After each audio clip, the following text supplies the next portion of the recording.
And since DACA's been making a huge headlines throughout the whole nation, what do you think should we do now? Should have been repelled? Should they have made it something else better, or should we continue having DACA?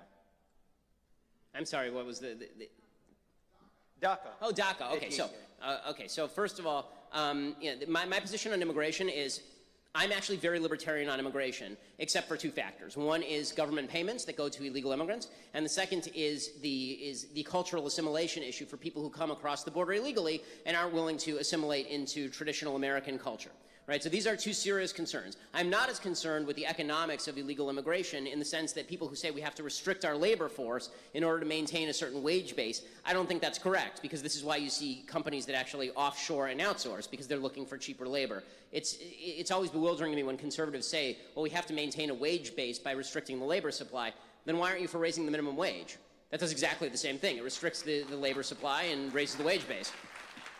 So as far as DACA goes, my view on DACA is that people who are here illegally, whether they were born here or whether they were brought here as small children or not, should be assessed on a one-by-one judgment. So I am not in favor of the blanket swath amnesty for millions of people based on how long they've been here. I'm in favor of looking at people one-on-one and saying, okay, this person's in college and looks like they're going to have a career and hasn't been taking welfare dollars. This person looks like they're a good American, or they want to be a good American. Put them in the back of the line on a pathway to legalization. But if you're here, you've taken welfare dollars, you're not going to school, you're not bettering yourself, you're not going to be a productive part of American society, you haven't imbibed basic American cultural hallmarks, you do that, you should go. I have the exact same standard for people who are currently here illegally as the people who want to enter legally.